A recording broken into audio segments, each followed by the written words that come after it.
नमस्कार विद्यार्थी मित्रांनो.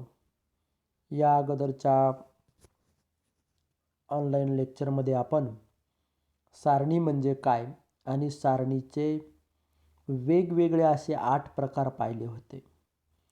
आता या 8 प्रकारामध्ये आपण या अगोदरच्या तासामध्ये सुरुवातीला पंक्ती सारणी, रो मॅट्रिक्स काय असते तिचा अभ्यास आपण केला आणि रो मॅट्रिक्समध्ये आज पुन्हा थोडी उजळणी पाहूया की रो मॅट्रिक्समध्ये काय असते की पंक्तीची संख्या ही 1 एवढी असते आणि स्तंभाची संख्या n इतकी असते. अशा सारणीला आपण पंक्ती सारणी असे म्हणतो. त्यानंतर दुसरा प्रकार आपण पाहिला होता स्तंभ सारणी. आता स्तंभ सारणी ही पंक्ती सारणीच्या अगदी विरुद्ध आहे की ज्या सारणीमध्ये पंक्तीची संख्या n इतकी असते आणि स्तंभाची संख्या केवळ 1 असते. अशा सारणीला काय म्हणायचं? तिला म्हणायचं स्तंभ सारणी. झाली. त्यानंतर आपण एक प्रकार पाहिला होता शून्य सारणी. आता शून्य सारणी तर ही अतिशय सोपी आहे. ज्या सारणीतील सर्व अवयव किंवा घटक हे जर शून्य असतील तर अशा सारणीला शून्य सारणी असे म्हणतात. आणि शून्य सारणीमधील प्रत्येक अवयव हा शून्य असतो. त्यानंतर आपण एक प्रकार पाहिला उपसारणी.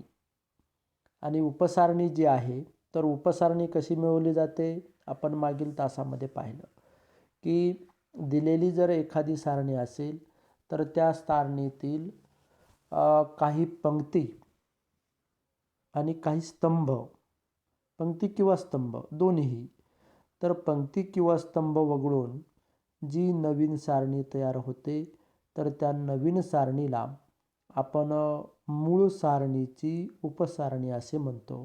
तर ही उपसारणीसुद्धा आपण त्यामध्ये अभ्यासली. त्यानंतर एक प्रकार अभ्यासला समान सारणी. आता समान सारणीचा अर्थच त्याच्या नावाप्रमाणेच आहे की समान सारणीमध्ये काय असतं तर समान सारणीमध्ये 2 वेगवेगळ्या सारण्या असतात परंतु त्या सारण्यामधील सर्व अवयव हे मात्र समान असतात, सारखे असतात आणि एकच असतात. तर अशा सारणीला आपण समान सारणी असे म्हणतो. तर समान सारणीचा सुद्धा एक प्रकार पाहिला. त्यानंतर आपण आयात सारणी कशाला म्हणायचं त्याचा सुद्धा अभ्यास केला की ज्या सारणीतील पंक्तीची संख्या ही स्तंभाच्या संख्येपेक्षा मोठी किंवा स्तंभाची संख्या ही पंक्तीच्या संख्येपेक्षा मोठी असते अशा सारणीला आयात सारणी असे म्हणतात. तर या सारणीचा सुद्धा आपण अभ्यास केला. यामध्ये m ग्रेटर दॅन n किंवा n ग्रेटर दॅन m अशी सिच्युएशन असते तर हिला आपण आयात सारणी असे म्हणतो. त्यानंतर आपण एक प्रकार पाहिला की चौरस सारणी. आणि चौरस सारणीमध्ये की ही कशी ओळखायची तर ज्या सारणीमधील पंक्ती आणि स्तंभाची संख्या समान असते अशा सारणीला चौरस सारणी असे म्हणतात. आणि चौरस सारणीमध्ये नेहमी m आणि n हे दोन्ही समान असतात, सारखे असतात. आणि अशा सारणीला आपण काय म्हणतो की चौरस सारणी असे म्हणतो. आणि शेवटी एक प्रकार आपण पाहिला होता की एकक सारणी म्हणजे काय. आणि एकक सारणी ही अतिशय सोपी आहे की ज्या चौरस सारणीच्या मुख्य कर्णातील अवयव 1 आणि कर्णेतर अवयव 0 असतात अशा चौरस सारणीला एकक सारणी असे म्हणतात. तर एकक सारणीची मुख्य कर्ण जो आहे तो कर्णातील अवयव 1 एवढा असतो आणि कर्णेतर अवयव हे सर्व 0 असतात अशा सारणीला एकक सारणी असे म्हणतात. तर हे आपण मागील तासामध्ये सारणीचे प्रकार अभ्यासले. आता आज जो प्रकार आपल्याला अभ्यासायचा तो आहे कर्ण सारणी. पहिलाच प्रकार आहे कर्ण सारणी. आणि मग ही जी कर्ण सारणी आहे तर या कर्ण सारणीमध्ये कर्णसारणी जी आहे तर कर्णसारणी ही एकक सारणीपेक्षा भिन्न आहे. एकक सारणीपेक्षा काय आहे? भिन्न आहे. कारण एकक सारणीमध्ये तुम्हाला सांगितलं की मुख्य कर्णातील अवयव हा एक असतो. एक ही संख्या असते. कर्णसारणीमध्ये मात्र तसं नाही. आता एखाद्या चौरस सारणीतील व्याख्या पाहूया अगोदर. एखाद्या चौरस सारणीतील कर्णातील अवयव शून्य व्यतिरिक्त संख्या व कर्णेतर अवयव सर्व शून्य असतात अशा सारणीला कर्णसारणी असे म्हणतात. समजलं? की एखाद्या चौरस सारणीच्या कर्णातील अवयव शून्य व्यतिरिक्त संख्या म्हणजे शून्याशिवाय कोणतीही संख्या असेल आणि कर्णेतर अवयव मात्र काय असतील? सर्व शून्य असतात अशा सारणीला कर्णसारणी असे म्हणतात. उदाहरणार्थ यामध्ये एक दिलेले आहे. पहिली सारणी दिलेली आहे 3x3ची की 5 0 0 0 6 0 0 0 7. तर ही सारणी जी आहे तर ही यामधील जो काही मुख्य कर्ण आहे तर या कर्णामधील अवयव हे काय आहेत? 5 6 7 म्हणजे शून्या व्यतिरिक्त आहेत. आणि कर्णेतर अवयव जे आहेत वरच्या बाजूचे आणि खालच्या बाजूचे तर हे दोन्ही काय आहेत? शून्य एवढे आहे. त्यानंतर दुसरी सारणी दिलेली आहे a बरोबर 2 0 0 4. तर यामध्ये सुद्धा मुख्य कर्णातील अवयव हे काय आहेत? शून्या व्यतिरिक्त संख्या आहे आणि कर्णेतर जे अवयव आहेत ते पूर्ण काय आहेत? शून्य आहेत. तर या सारणीला सुद्धा कर्णसारणी असे म्हणतात. आणि तिसरी एक आहे 3x3ची की सारणीमध्ये दिलेलं आहे a बरोबर 2 0 0 0 1 0 आणि 0 0 वजा 4. तर यामध्ये सुद्धा मुख्य कर्णातील अवयव जे आहेत ते काय आहेत? शून्या व्यतिरिक्त आहेत आणि कर्णेतर अवयव मात्र शून्य आहेत. तर अशा सारणीला कर्णसारणी असे म्हटले जाते. आता कर्णसारणी जी आहेत तर कर्णसारणीवरून आपल्याला नंतर प्रकारसुद्धा अभ्यासायचा आहे पुढं की एक प्रकार आहे कर्णसारणीवरून की कर्णसारणीचे आपल्याला जर माहीत झाली तर ते प्रकारसुद्धा आपल्याला पुढचे माहीत करता येतात. यानंतरचा प्रकार आहे सदिश सारणी, स्कॅलर मॅट्रिक्स. आता सदिश सारणी जी आहे तर हा सुद्धा एक कर्णसारणीचाच प्रकार आहे की एखाद्या कर्णसारणीच्या मुख्य कर्णातील अवयव कोणते? कर्णसारणी आहे. तर या कर्णसारणीच्या मुख्य कर्णातील अवयव समान संख्या असेल, समान संख्या, तर अशा सारणीला सदिश सारणी असे म्हणतात. आणि कर्णसारणीमध्ये म्हणजे कुठं? तर A11, A22, A33, A44, A55. तर या ठिकाणी जर समान संख्या येत असतील, सारखीच संख्या येत असेल आणि बाकीचे जे अवयव आहेत ते शून्य असतील तर अशा सारणीला सदिश सारणी असे म्हणतात.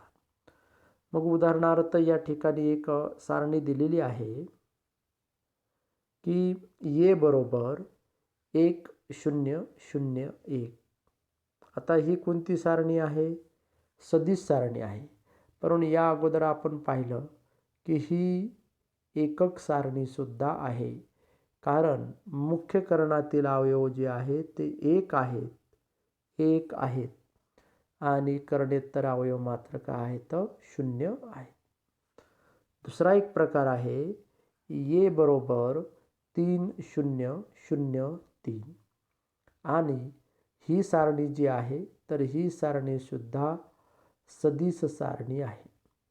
मात्र ही एकक सारणी नाही आहे. एकक सारणी नाही आहे.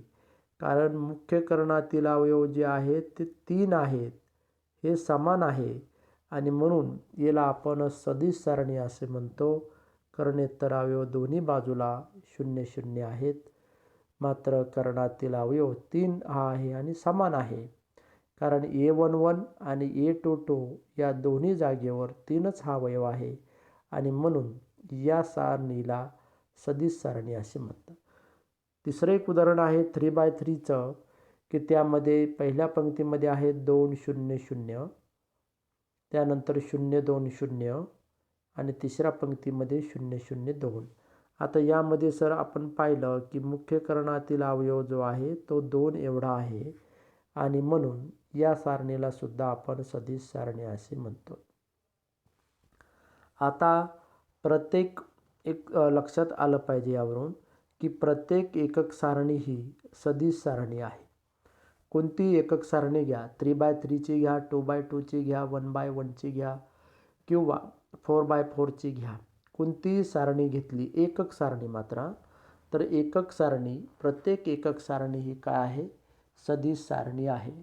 मात्र हे लक्षात ठेवायचं की प्रत्येक सदिश सारणी मात्र एकक सारणी नाही. उदाहरणार्थ आपण या दोन पाहिल्या आहे ना, की प्रत्येक एकक सारणी ही सदिश सारणी आहे, परंतु सदिश सारणी ही एकक सारणी असेलच असे नाही. त्यानंतरचा प्रकार आहे सममित सारणी. दुसरा प्रकार म्हणजे 11वा क्रमांक आहे सममित सारणी. त्याला आपण इंग्रजीमध्ये सायमेट्रिक मॅट्रिक्स असं म्हणतो. आता सममित सारणी म्हणजे काय, तर जर चौरस सारणी दिलेली असताना त्या सारणीचा परिवर्त्य घेतला असता मूळ सारणीच मिळत असेल तर अशा सारणीला सममित सारणी असे म्हणतात. काय आहे, जर चौरस सारणी दिलेली असताना त्या सारणीचा परिवर्त्य घेतला असता मूळ सारणीच मिळत असेल तर अशा सारणीला सममित सारणी असे म्हणतात. आता या ठिकाणी मग सारणीचा परिवर्त्य हे आपल्याला पुढं शिकायचं आहे, पण ते अगोदर आपल्याला प्रकार पाहत असताना ते शब्द आलेला आहे की सारणीचा परिवर्त्य. आता सारणीचा परिवर्त्य कसा घेतला जातो, तर सारणीचा परिवर्त्य हे आपण नंतर शिकणारच आहोत. परंतु जर आपण सारणीचा परिवर्त्य घेणे म्हणजे काय, की पंक्तीचे स्तंभामध्ये रूपांतर करा किंवा स्तंभाचे पंक्तीमध्ये रूपांतर करा. असं जर केलं तर त्याला आपण काय म्हणतो, सारणीचा परिवर्त्य म्हणतो. म्हणजे कसंही करा, सारणीचा परिवर्त्य म्हणजे काय, ट्रान्सपोज, त्याला इंग्रजीमध्ये ट्रान्सपोज म्हणतात. तर ट्रान्सपोज कसा करायचा, तर एक तर स्तंभाचं पंक्तीत रूपांतर करा किंवा ज्या काही पंक्ती आहेत त्या पंक्तीचं स्तंभामध्ये रूपांतर करा आणि दोन्ही सारण्या ह्या जर समान येत असतील, म्हणजे सारणीचा परिवर्त्य सुद्धा तेच असेल आणि मूळ सारणीसुद्धा तीच असेल, तर तिला म्हणायचं सममित सारणी. सममित सारणी. आता उदाहरणार्थ या ठिकाणी आहे पहा, या ठिकाणी पहिलं उदाहरण दिलेलं आहे AHG, HBF आणि GFC झालं. आता यामध्ये आपण ही जी पंक्ती आहे तर आपण नवीन या ठिकाणी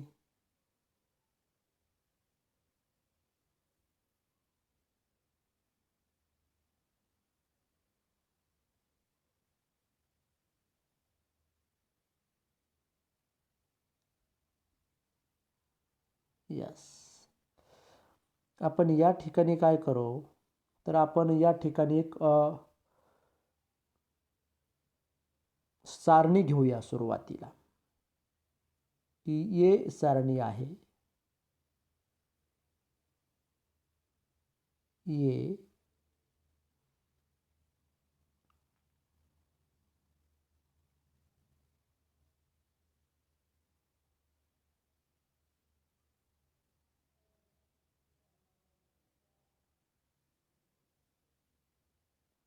इथं दिलेलं आहे B C, त्यानंतर इथं आहे B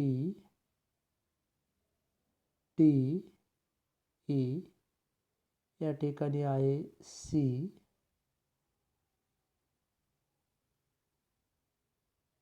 एफ आणि जी, अशी 3x3 सारणी आहे. आता आपण काय करायचं, एक तर पंक्तीचं स्तंभात रूपांतर करा किंवा स्तंभाचं पंक्तीमध्ये करा. आता आपण सुरुवातीला हा जो पंक्ती आहे तर त्या पंक्तीचं एचा ट्रान्सपोज करत असताना ट्रान्सपोज असा लिहिला जातो, एच्या डोक्यावर टी लिहायचा. तर एचा ट्रान्सपोज घेत असताना आपण आता लिहू की ए बी सी ही पंक्ती आहे, तर तिला आपण स्तंभामध्ये रूपांतर करू की ए बी आणि सी. झालं. आता ही दुसरी पंक्ती आहे बी डी ई, तिला पण आपण स्तंभामध्ये लिहून काढू डी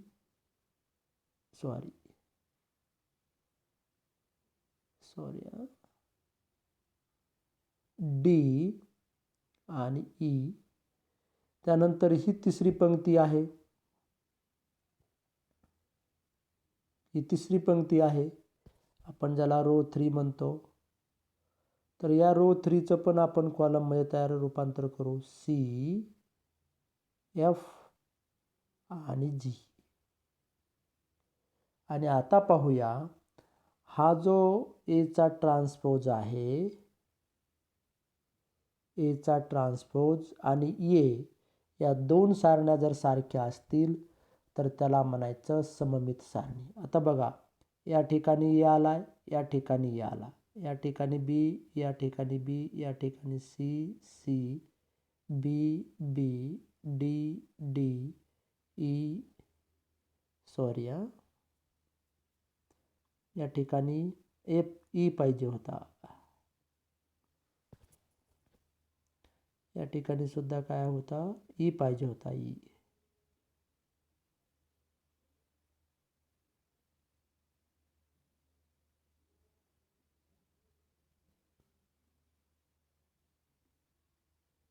या ठिकाणी ई आणि मग त्यामुळे तो या ठिकाणी सुद्धा काय आला असता, ई आला असता.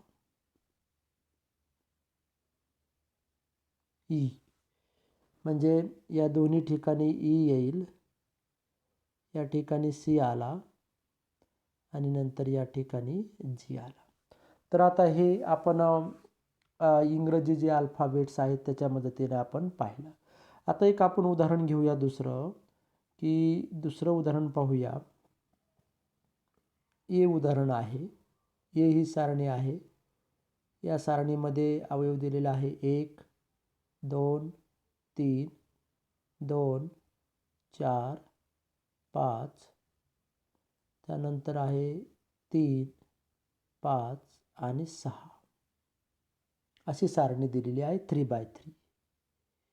कोणती आहे? 3x3. आता या सारणीचा आपण ट्रान्सपोज माहीत करायचा आपल्याला. ट्रान्सपोज काय करायचा की एक तर तिचं पंक्तीचं स्तंभात रूपांतर किंवा स्तंभाचं पंक्तीमध्ये. आता आपण ही जी काय आहे स्तंभ आहे तर त्याचं रूपांतर आपण आता पंक्तीमध्ये करूया.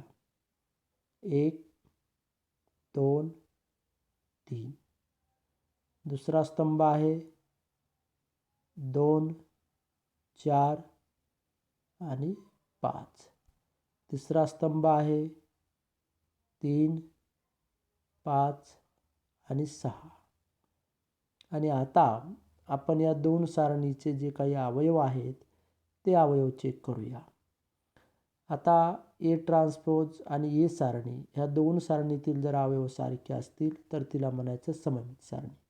आता बघा A11च्या जागेवर आहे 1, इथं 1 आहे, 2, 2, 3, 3, 2, 4, 5, इथं पण 2, 4, 5, इथं आहे 3, 5 आणि 6, इथं पण 3, 5 आणि 6. तर सर्व अवयव हे काय आले? समान आले. आणि म्हणून या सारणीला काय म्हणायचं? सममित सारणी म्हणायचं. पण सममित सारणी कधी म्हणायचं? जर ए ट्रान्सपोज बरोबर ए असेल तरच आपण त्याला काय म्हणतो? ती सममित सारणी आहे. आणि दोन सारण्या जर एकसारख्याच असतील तर त्याला, दोन भिन्न सारण्या जर एकसारख्या असतील तर त्याला आपण समान सारणी म्हणतो, इक्वल मॅट्रिक्स.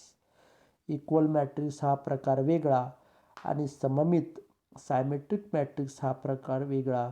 तर सायमेट्रिक मॅट्रिक्समध्ये दिलेल्या मूळ सारणीचा ट्रान्सपोज माहीत केला जातो आणि तो ट्रान्सपोज आणि मूळ सारणी हे दोन जर समान असतील, सारखे असतील, तर त्याला आपण सममित सारणी असे म्हणतो. तर हे प्रकार आपण यामध्ये अभ्यासलेले आहेत. आता सममित सारणी हा प्रकार झाले. या ठिकाणी आपल्याला वेगवेगळे उदाहरणं पण दिलेली आहेत की ते उदाहरणं आपण पाहू शकता आणि त्यावरून हा जो सममित सारणीचा प्रकार आहे तो प्रकार अभ्यासू शकता.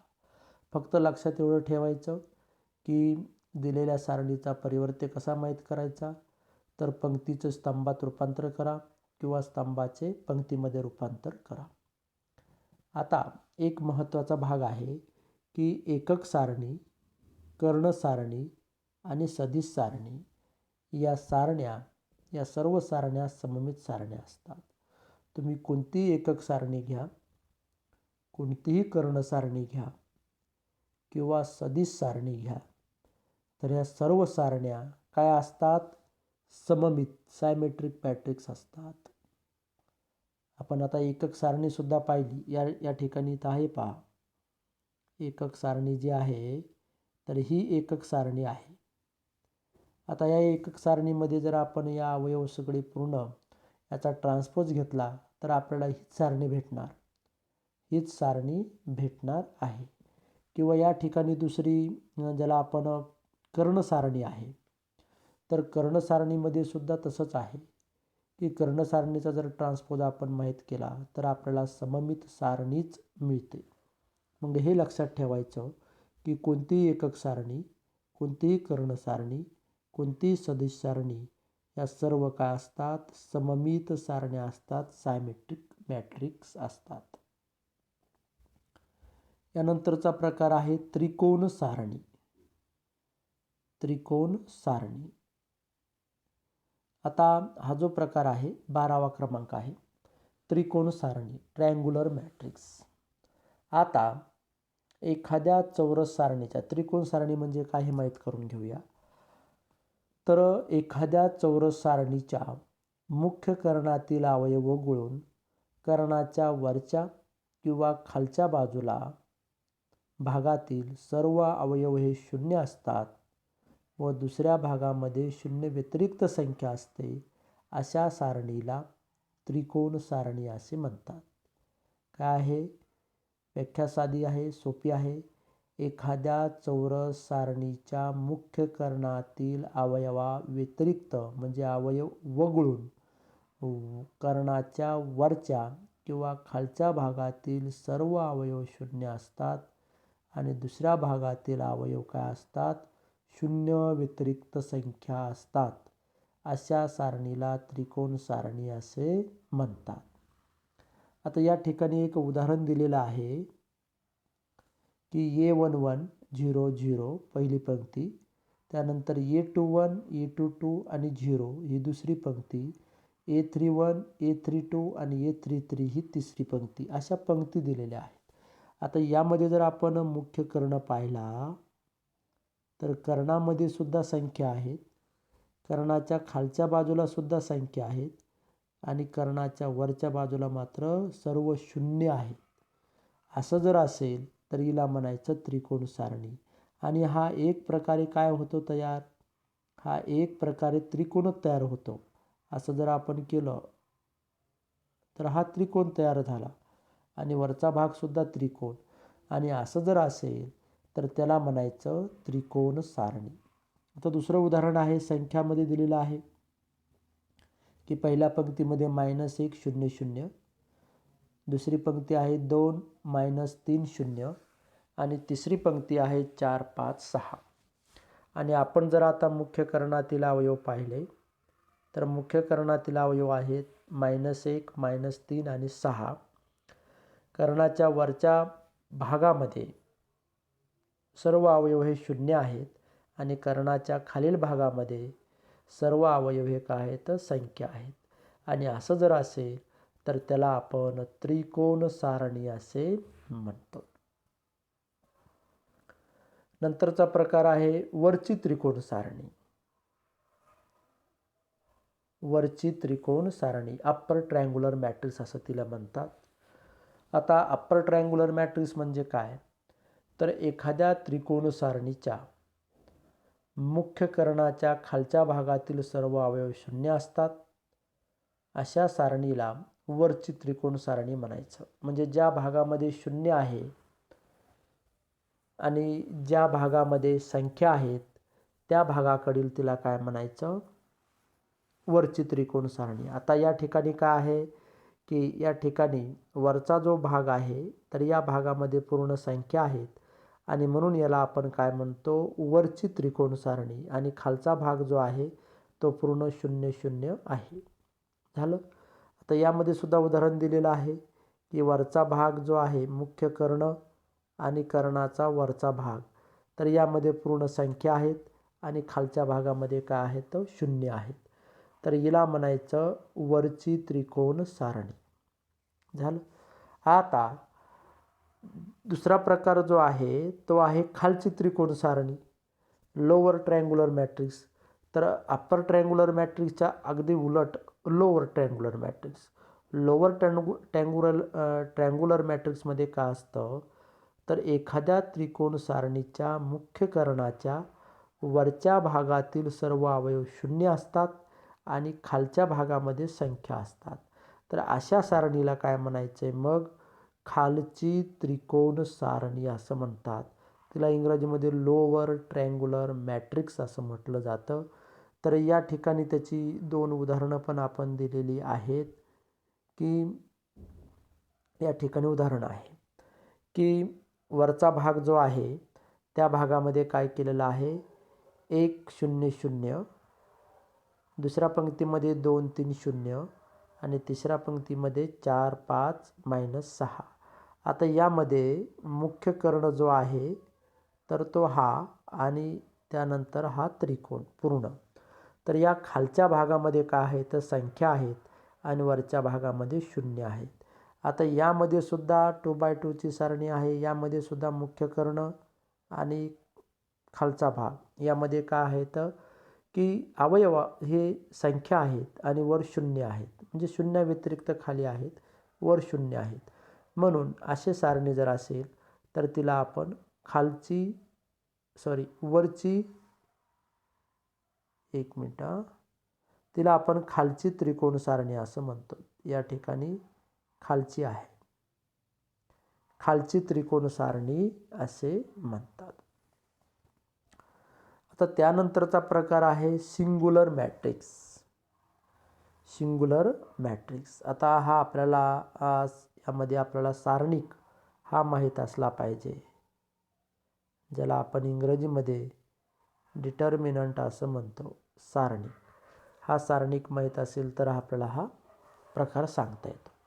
आता मग व्याख्या काय आहे की ज्या चौरस सारणीचा सारणिक निश्चयक सारणिक हा 0 मिळतो अशा सारणीला सिंग्युलर मॅट्रिक्स असे म्हणतात.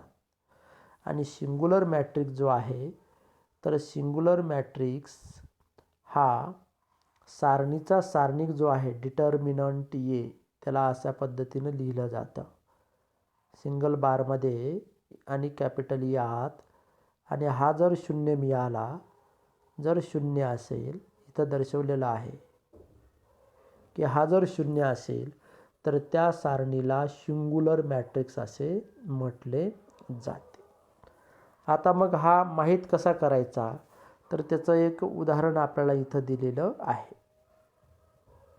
हे सारणी आहे. सारणीतील अवयव पहिले आहेत 3 आणि 6 आणि दुसऱ्या पंक्तीमध्ये आहे 2 आणि 4. आता सिंग्युलर हा जो डिटर्मिनंट आहे तो माहीत कसा करायचा, तर आता मुख्य करणातील अवयवांचा गुणाकार या ठिकाणी लिहिलं आहे गुणिले करणेतर अवयवांचा गुणाकार, म्हणजे 3 गुणिले 4 एकदा आणि 6 गुणिले 2 एकदा. 3 गुणिले 4 जे आहे तो आहे 12 आणि 6 गुणिले 2 जे आहे ते आहे 12.